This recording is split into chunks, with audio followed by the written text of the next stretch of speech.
Oke, bismillahirrahmanirrahim. Assalamualaikum warahmatullahi wabarakatuh. Ahlan wa sahlan wa marhaban bikum. Selamat datang teman-teman di video ini. Bagi Anda yang baru pertama kali mampir, jangan lupa subscribe dulu gratis.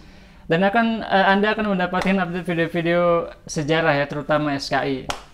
Gratis ya. Teman-teman sekalian, kali ini kita akan masuk ke lanjutan pelajaran atau materi tentang bagaimanakah kemajuan Daulah Utsmaniyah atau Turki Utsmani. Di pertemuan yang lalu saya sudah bahas bagaimana proses berdirinya Daulah Utsmaniyah, Turki Utsmani, kemudian bagaimanakah strategi politik mereka dari awal berdiri sampai kemudian semakin kuat, semakin meluas dan semakin besar. Nah, kali ini saya masuk ke materi selanjutnya ya, yaitu tentang bagaimanakah kemajuan peradaban Daulah Islamiyah, peradaban Islam di masa Turki Utsmani. Ya, jadi kita masuk ke masa keemasan dari Turki Utsmani. Nah, kebangkitan Daulah Utsmaniyah diprakarsai oleh Muhammad I. Kemenangan Timur Leng atas Daulah Utsmaniyah meninggalkan luka yang sangat mendalam. Ya, siapakah Timur Leng? Timur Leng itu adalah salah satu raja muslim yang sangat kuat dan legendaris. Dia tinggal di wilayah Asia Tengah yang sekarang menjadi wilayahnya Uzbekistan, Tajikistan, Kazakhstan, dan lain sebagainya di sekitar bekas jajahan Uni Soviet dulu ya. Sekarang di wilayah Asia Tengah. Nah, Muhammad I berhasil meredam perselisihan putra-putra Bayazid. Ya, jadi Turki Utsmani pernah kalah ya sultannya oleh Timur Leng. Nah, Timur Leng ini sebenarnya adalah orang Mongol. Ya, jadi orang Asia Tengah ini adalah darahnya rasnya masih ras Mongol yang kemudian masuk Islam, kemudian memperluas wilayah di sekitar Asia Tengah. Jadi Turki Utsmani pernah kalah ya. Kemudian berkat kecerdikan yang dikaruniai Allah Subhanahu wa taala, Muhammad I berhasil meredam perselisihan putra-putra Bayazid.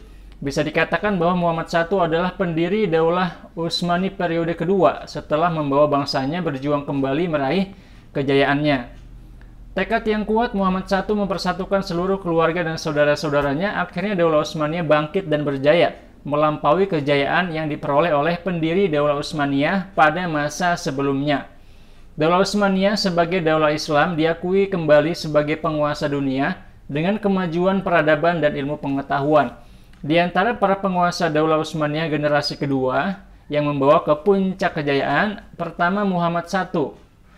Ya, inilah yang biasa, ini Muhammad I ya. Putra bungsu dari Bayazid, setelah berkuasa menggantikan ayahnya, ia mulai menyusun kekuatan kembali dan memulihkan keadaan Turki Utsmani dari upaya memecah belah yang dilakukan oleh Timur Leng. Strategi Muhammad I adalah menjalin hubungan diplomatik dengan para penguasa Bizantium dan Venezia, dengan maksud agar kedua negeri ini tidak mengganggu kerja utamanya, yaitu mendamaikan kekhalifahan Utsmani. Berkat usahanya yang gigih, Muhammad I berhasil mengangkat citra Daulah Utsmaniyah sehingga dapat bangkit kembali, yaitu dengan menyusun pemerintahan, memperkuat tentara, dan memperbaiki kesejahteraan hidup masyarakat. Sultan Muhammad I adalah sosok yang sangat cinta kedamaian dan ilmu pengetahuan, mencintai fuqaha, termasuk alasan memindahkan ibu kota dari Adrianopel ke Busra. Karena ini Bursa atau Busra ya. Busra sering juga disebut sebagai kota para fuqaha. Sultan Muhammad I hadir pada waktu yang tepat di saat rakyat mendapat seorang penguasa sesuai dengan harapan. Namun Allah Subhanahu wa taala berkehendak lain. Pada tahun 1421 Masehi, 824 Hijriah, Sultan Muhammad I meninggal dunia di kota Urna dalam usia masih muda 43 tahun. Oke. Ya teman-teman sekalian, sekarang kita masuk ke Murad II. Ini beliau berkuasa 1421 sampai 1451. Murad II menggantikan ayahnya yaitu Muhammad I pada usia masih 18 tahun. Nah, dia dikenal sebagai penyair dan orang yang mencintai ilmu. Cita-cita Sultan Murad II adalah melanjutkan usaha perjuangan Muhammad I. Prioritas utamanya adalah merangkul kembali daerah-daerah yang terlepas dari Turki Utsmani sebelumnya, yaitu daerah Asia Kecil, Saloniki, Albania, Valach, dan Hongaria. Sultan Murad II membuat istana penguasa bernuansa akademis. Hal tersebut dilakukan agar kegiatan keilmuan dapat berkembang pada zamannya. Dia mengirimkan sejumlah uang untuk kesejahteraan penduduk Mekah, Madinah, dan Baitul Maqdis sebanyak 3.500 dinar setiap harinya. Sultan Murad II menghembuskan nafas terakhir pada 16 Muharram 855 bertepatan dengan 18 Februari 1451 di Adrianopel menjelang usia 47 tahun, dan sesuai wasiatnya kemudian dimakamkan pada hari Jumat di samping Masjid Jami Muradiyah di Bursa. Oke, selanjutnya ini Muhammad II Al-Fatih yang paling terkenal ya, yang menaklukkan Konstantinopel. Al-Fatih adalah gelar kebanggaan beliau. Beliau berkuasa 855 sampai 884 Hijriah atau 1451 sampai 1481. Al-Fatih adalah gelar kebanggaan beliau karena berhasil menaklukkan Konstantinopel. Muhammad Al-Fatih atau Abu Al-Khairat diangkat menjadi pemimpin Daulah Utsmaniyah ketika masih berumur 22 tahun. Muhammad Al-Fatih berusaha membangkitkan kembali sejarah umat Islam sampai dapat menaklukkan Konstantinopel sebagai ibu kota Bizantium. Sejak belia, Muhammad Al-Fatih sudah dididik oleh ulama Rubbani, di antara gurunya Muhammad Bilham bin Hamzah Al-Dimashqi Ar-Rumi. Beliau lebih populer dengan sebutan Syekh Samsuddin, yang hidup pada masa 792 sampai 863 Hijriah. Sedangkan Masehinya 1389 sampai 1459. Di antara gurunya lagi adalah Syekh Ahmad bin Ismail Al-Qurani. Berdasarkan hadis Nabi Muhammad SAW, pada satu saat kota Konstantinopel pasti akan ditaklukkan dan umat Islam, oleh umat Islam, dan sebaik-baik pemimpin adalah yang menaklukkannya, dan sebaik-baik pasukan adalah pasukannya. Konstantinopel merupakan kota yang sangat penting dan belum bisa dikuasai penguasa Islam sebelumnya. Konstantinopel merupakan salah satu kota terpenting di dunia. Kota ini dibangun pada kisaran tahun 330 oleh Kaisar Bizantium, yaitu Konstantin I. Memiliki letak yang strategis sehingga dikatakan andai kata dunia ini sebagai kerajaan, maka Konstantinopel akan cocok untuk menjadi ibu kota kerajaan itu. Jadi cocok menjadi ibu kota dunia. Kenapa? Karena dia berada di titik penting yang menghubungkan antara benua Asia dengan benua Eropa. Selain itu dia juga berada di wilayah dekat laut, di pinggir laut yang sangat aman. Karena itu untuk menaklukkan kota itu sangat sulit ya. Nah, Muhammad II Al-Fatih berhasil menguasai Konstantinopel dengan perencanaan dan persiapan yang matang dan juga strategi yang baik. Kota Konstantinopel jatuh ke pangkuan umat Islam pada 20 Jumadil Ula 857 Hijriah atau 29 Mei 1453 Masehi. Setelah masuk Konstantinopel, di sana terdapat sebuah gereja Hagia Sophia. Al-Fatih memasuki gereja tersebut yang digunakan sebagai tempat perlindungan terakhir para pendeta, rahib, dan masyarakat. Al-Fatih dengan kebaikan akhlaknya memberikan sikap kebijaksanaan dan perlindungan kepada seluruh penduduk Konstantinopel. Setelah salib-salib dan berhala-berhala, gambar-gambar diturunkan, Hagia Sophia dibersihkan dan kemudian dijadikan masjid bagi umat Islam. Akhirnya kota Konstantinopel dijadikan sebagai ibu kota kerajaan Turki Utsmani dan namanya diganti menjadi Istanbul atau kota Islam yang kemudian terkenal menjadi Istanbul. Berubah sedikit ya. Selanjutnya ada Bayazid II. Beliau hidup tahun 1481 sampai 1512 Masehi. Menggantikan kedudukan ayahnya Bayazid II, penguasa yang tidak terlalu kuat. Pada masanya terjadi perselisihan dengan saudaranya yaitu Jem yang diikuti juga oleh pengikut Jem. Ketidakharmonisan ini sedikit banyak mempengaruhi terhadap kondisi masyarakat yang sebelumnya sangat dinamis. Bayazid II sangat penting, sangat perhatian terhadap pembangunan dan sarana umum, Takaya Zawiyah, tempat berkhalwat para sufi, kesejahteraan para guru, juga sangat diperhatikan. Sultan tersebut dikenal sebagai seorang pemimpin yang mencintai penduduk dua kota suci Mekah dan Madinah.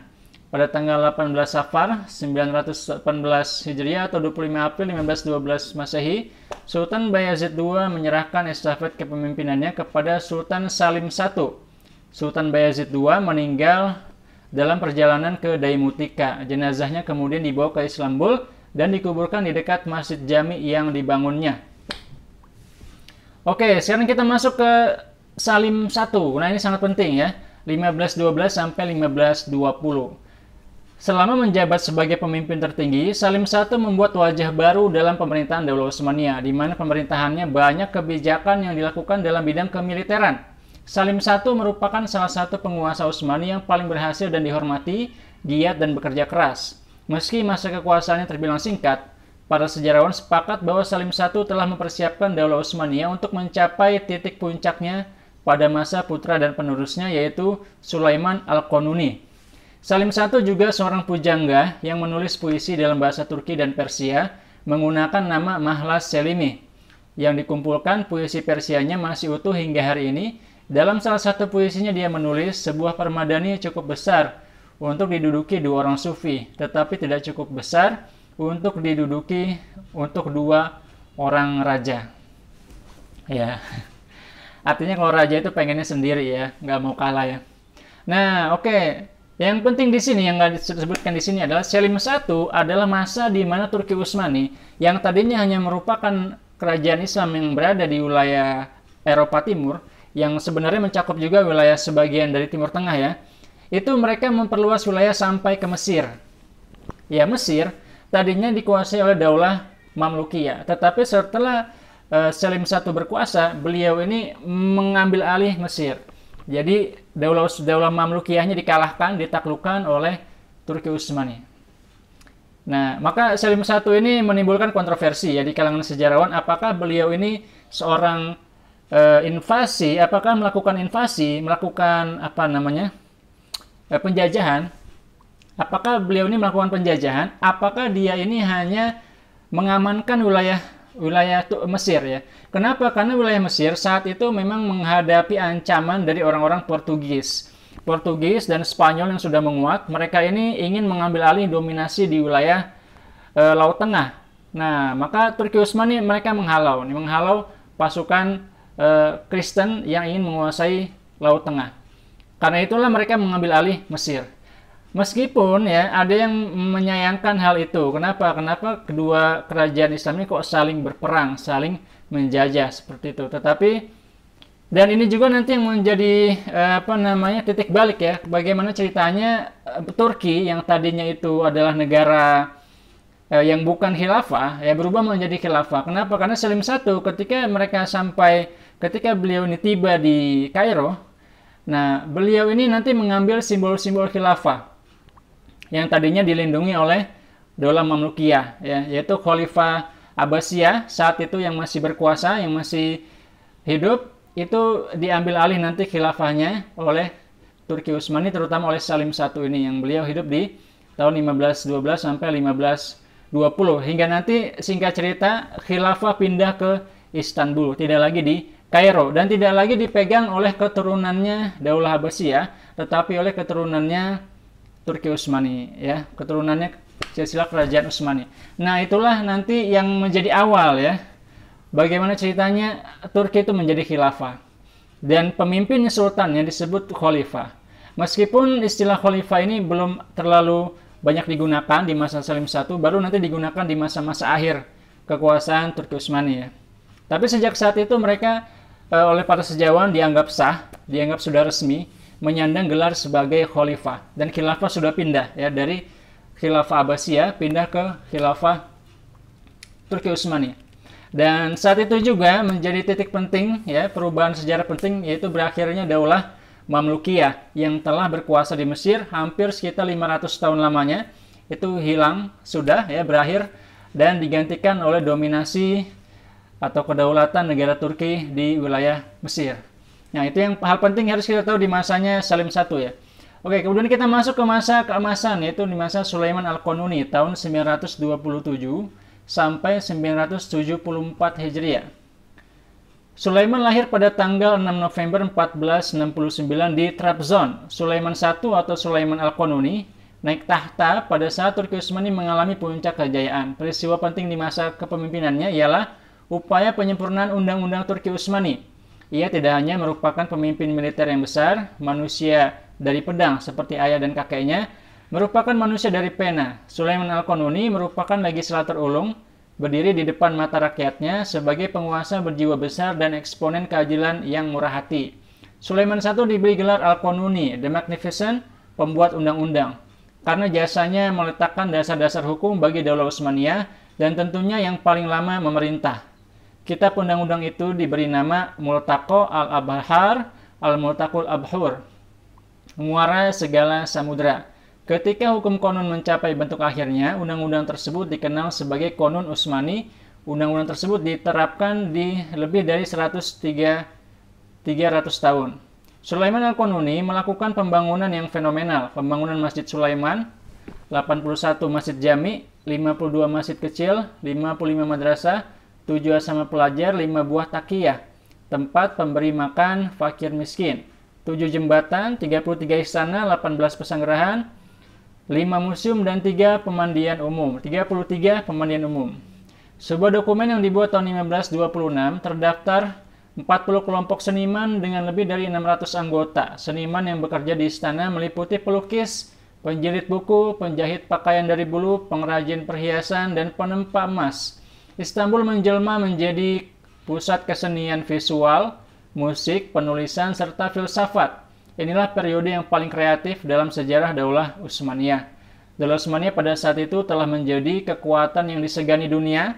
Penaklukan yang dilakukan Sulaiman Al-Qanuni menyebabkan kesultanan menguasai kota-kota besar Islam seperti Mekah, Madinah, Yerusalem, Damaskus, dan Baghdad. Sebagian besar di Balkan serta sebagian besar di Afrika Utara. Bagaimanapun juga, pemerintahan pada masa Sulaiman Al-Qanuni merupakan representasi puncak kejayaan politik Daulah Utsmaniyah dan puncak keemasan pemerintahan Turki Utsmani yang menjangkau sampai 3 benua. Sultan Sulaiman Al-Qanuni wafat pada tanggal 5 September 1566 Masehi. Hari itu adalah hari yang penuh duka cita. Umat Islam merasakan kesedihan dan kehilangan yang sangat mendalam. Ya, ini juga menjadi salah satu hal penting ya. Kenapa? Karena dalam sejarah umat manusia, ya, jarang sekali sebuah negara kerajaan itu memiliki konstitusi. Jadi Turki Utsmani termasuk salah satu negara yang paling pertama, kerajaan yang paling pertama membuat konstitusi. Jadi konstitusi itu dijalankan sebagai pedoman menjalankan kehidupan bernegara. Ini sesuatu yang baru ya dalam sejarah umat manusia, karena sebelumnya di banyak negara Eropa, raja adalah undang-undang. Ya, apapun yang diucapkan raja itu menjadi undang-undang. Maka salah satu raja Prancis mengatakan, negara adalah saya. Ya. Saya mengatakan apa, negara mengatakan apa. Tetapi Sulaiman Al-Qanuni, beliau menciptakan suatu konsensus, ya, kesepakatan antara raja dengan rakyat, membuat suatu undang-undang yang nantinya kerajaan berjalan berdasarkan undang-undang. Nah, ini menjadi sesuatu yang baru yang membuat Turki nanti menjadi lebih stabil. Tetapi yang perlu saya garis bawah ya adalah bahwa nanti setelah masa itu justru nanti Turki menjadi lebih stagnan ya. Perubahan tidak banyak terjadi. Dan hal yang penting lagi yang menurut saya sangat disayangkan adalah ketika Turki Utsmani tidak lagi menjalankan perluasan ya. Saat itu bisa dikatakan terjadi stagnansi ya. Terjadi mulai kejumudan dan lama-kelamaan Eropa mulai berkembang jauh lebih cepat daripada perubahan yang bisa dilakukan oleh Sultan-Sultan Turki Utsmani. Oke, kita masuk ke masa kemunduran Turki Utsmani. Nah, mundurnya Daulah Utsmaniyah ditandai dengan kebangkitan bangsa Barat dan Eropa. Hal ini disebabkan karena lemahnya penguasa Daulah Utsmani dan lemahnya sistem pemerintahan. Pasukan Inkisyari juga terpengaruh dengan berbagai kekacauan yang timbul pada saat itu. Era kemunduran Daulah Utsmaniyah dimulai pada periode Salim I. Ya, berarti Salim I yang tadi menginvasi Mesir ya. Murad III, Muhammad III, Ahmad I, Mustafa I, Utsman II, Murad IV, Ibrahim I, Muhammad IV, Sulaiman II, Ahmad II, kemudian sehingga masa terakhir kekuasaan Abdul Hamid. Ya, jadi khalifah terakhir ya yang tercatat dalam sejarah Turki Utsmani namanya Abdul Hamid kedua. Nah, di masa beliau lah itu keadaan sudah sangat sulit ya, sangat lemah, sangat sulit dikendalikan. Nah, Daulah Utsmani berakhir pada tahun 1909 Masehi dan benar-benar dihapuskan pada tahun 1924 dan berganti menjadi Republik Turki. Dan runtuhnya Daulah Utsmaniyah setidaknya disebabkan oleh faktor-faktor berikut. Nah, yang kita perlu tahu adalah sebenarnya sebelum 1924 itu masih ada khilafah ya. Jadi dibentuk republik tetapi khalifahnya masih ada. Sampai nanti di 1924 republiknya ditetapkan, khilafahnya dihapus. Maka nanti khalifah terakhirnya itu diasingkan ke luar negeri. Maka berakhirlah khilafah selamanya ya. Sampai saat ini dan belum dibuat lagi. Nah, khilafah ini oke, ini hubungannya nanti dengan sistem negara ya. Kita harus pahami ini bahwa khilafah ini dari kata khulafa artinya Menggantikan siapa? Menggantikan Nabi Muhammad Shallallahu Alaihi Wasallam. Maka seorang khalifah itu memiliki dua kekuasaan secara spiritual, agama, yang kedua kekuasaan secara politik. Maka khilafah atau khalifah dia memiliki dua kekuasaan, spiritual dan politik. Dan ini mirip ya secara konsep dengan yang ada di Eropa ketika zaman Paus. Ya, seorang Paus itu dia memiliki dua kekuasaan, politik dan agama.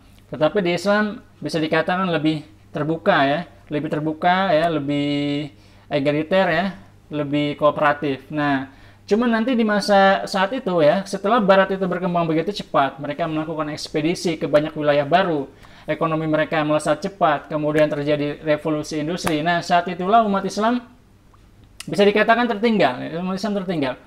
Nah, karena umat Islam melihat orang Barat ini berkembang begitu cepat, maka seolah-olah umat Islam ini mencari apa sih rahasianya kok mereka bisa berkembang cepat.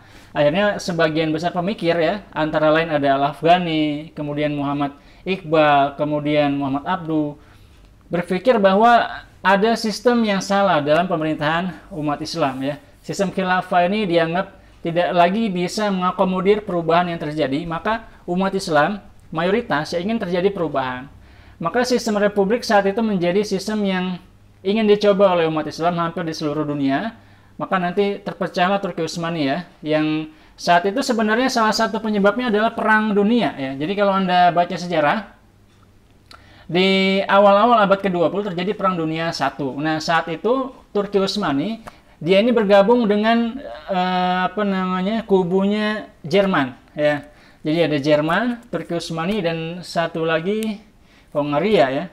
Hongaria ini mereka menjadi satu kubu melawan kubu ini kubu kerajaan ya, kubu monarki.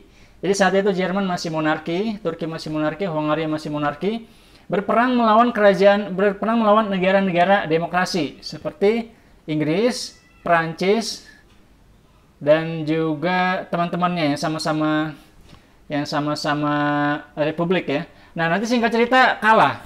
Turki Utsmani negara-negara monarki kalah. Maka Turki Utsmani mereka ini kalah, maka yang kalah ini harus jadi dikuasai oleh orang-orang negara-negara pemenang ya. Jadi negara yang kalah harus bayar jadi korban ya, harus bayar ya istilahnya upeti lah ya buat mereka. Maka nanti wilayah Turki Utsmani yang begitu luasnya itu dibagi-bagi. Termasuk wilayah Jerman ya, sebagian dicaplok sama Perancis. Wilayah Turki itu nanti dibagi tuh, dipetakan ya. Maka yang wilayah barat Afrika Utara itu kebanyakan dikuasai oleh Prancis ya, maka Maroko, Aljazair, kemudian Tunisia itu dikuasai oleh Prancis. Sedangkan dari Mesir ke timur ya, wilayah Timur Tengah ya, Saudi Arabia dan lain sebagainya, kemudian Palestina ya, ini dikuasai oleh Inggris. Nah, dari situlah kemudian nanti awal mula berdirinya negara Zionis ya. Israel itu mulai nanti tumbuh muncul di pertengahan abad ke-20 setelah dikuasai Inggris ya. Mereka memberikan nanti namanya rekomendasi Balfour yang kemudian itu menjadi titik awal kemunculan negara Zionis pertama di dunia ya, Israel, yang kemudian berkembang sampai sekarang mereka masih bertahan di situ di Palestina. Nah, yang membagi-bagi wilayah itu siapa? Tidak lain tidak bukan adalah juga orang-orang Inggris ya, yang saat itu masih menjadi negara adik kuasa, superpower menggantikan Turki Utsmani yang sudah runtuh ya. Nah, ini ada beberapa faktor di sini yang dirumuskan. Pertama, kondisi pemerintahan dan kelemahan kemerosotan akhlak pemimpin Daulah Utsmaniyah. Kemudian Daulah Utsmaniyah dimulai ketika para pemimpin dijangkiti penyakit yang menyerang bangsa-bangsa sebelumnya. Cinta dunia, pola hidup mewah dan berfoya-foya, sikap iri hati, saling benci, perilaku dolim. Kedua, melemahnya kekuatan militer dan serangan dari bangsa Eropa. Sebelum terjadinya Perang Dunia I, ya, yang mengakhiri Daulah Utsmaniyah, banyak terjadi upaya penyerangan dari raja-raja Eropa. Hal ini sudah dimulai sejak abad ke-16. Kemudian gerakan oposisi sekuler. Selain serangan dan konspirasi dari luar, Daulah Utsmaniyah juga mendapatkan perlawanan dari organisasi sekuler dan nasionalis dalam perjuangannya. Mereka banyak dibantu oleh pihak Barat untuk mewujudkan cita-citanya.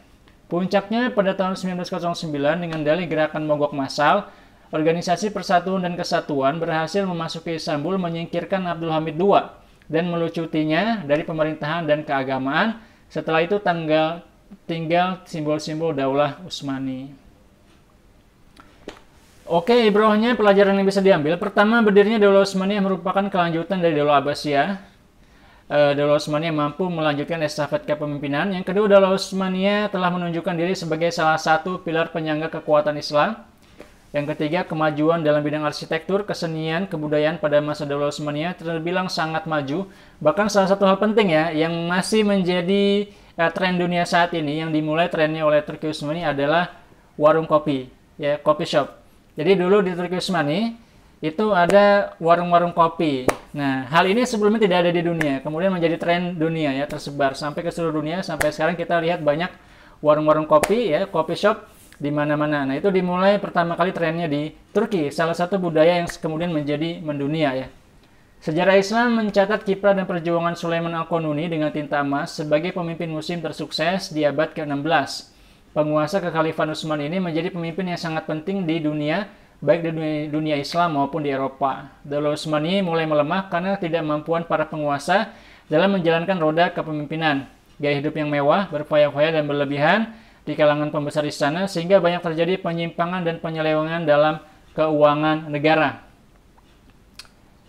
Kisah teladan Sulaiman Al-Qanuni. Sejarah Islam mencatat kiprah dan perjuangan dengan tinta emas sebagai penguasa yang bersukses. Oke.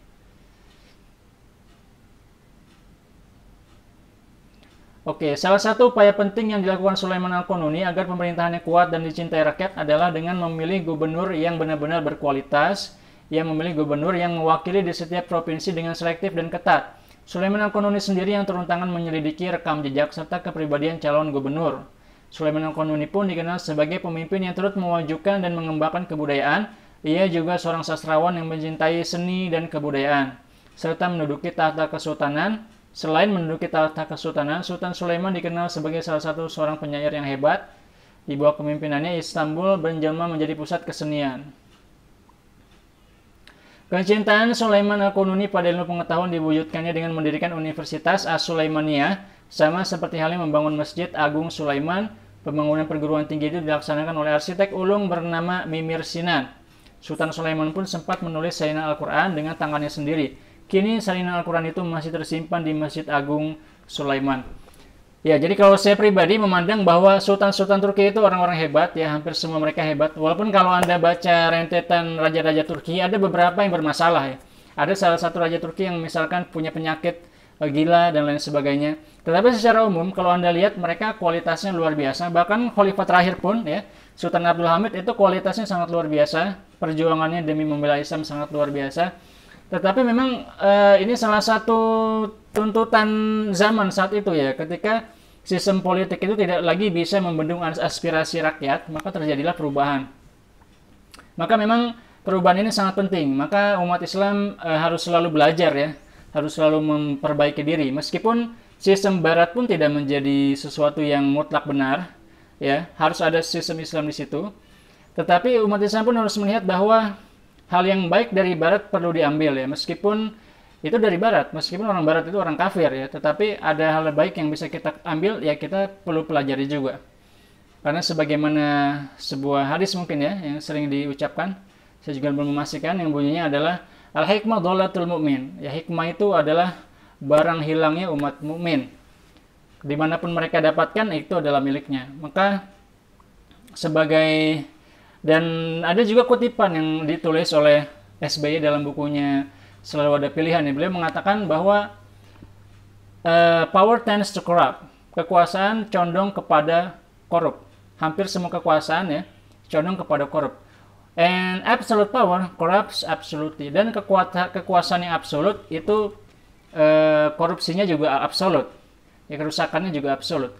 Jadi pembatasan kekuasaan itu menjadi sesuatu yang ternyata baik ya, di Eropa itu menjadi sesuatu yang berhasil, dan kita lihat bahwa demokrasi ini sedikit demi sedikit membuat umat Islam semakin kuat, semakin maju. Dan saya prediksi ya, umat Islam akan memimpin dunia lagi dalam waktu yang tidak terlalu lama. Kenapa? Karena memang sistem kita sudah bagus ya, sistem kemasyarakatan umat Islam itu sudah bagus. Nah, dengan sistem pemerintahan yang juga bagus, lebih transparan, lebih jujur ya, lebih kooperatif, itu juga nanti akan memperkuat peradaban Islam ya. Jadi kita perlu menyayangkan meruntuhnya Turki Utsmani, tetapi kita tidak perlu berkecil hati ya, karena peluang untuk kemajuan perbaikan di masa depan masih terbuka ya. Oke, ini saja mungkin dari saya. Terima kasih atas perhatiannya. Mudah-mudahan ada manfaatnya. Sampai ketemu di video-video selanjutnya. Dan jangan lupa klik tombol like dan subscribe ya bagi yang belum. Kalau nggak suka dislike aja ya. Kalau bisa nggak sih. Karena kalau di dislike video itu saya kadang merasa sedih ya. Bagusnya di like aja deh. Kalau nggak suka nggak usah dislike ya. Komen aja, ntar saya perbaiki lah yang perlu diperbaiki. Terima kasih. Wassalamualaikum warahmatullahi wabarakatuh.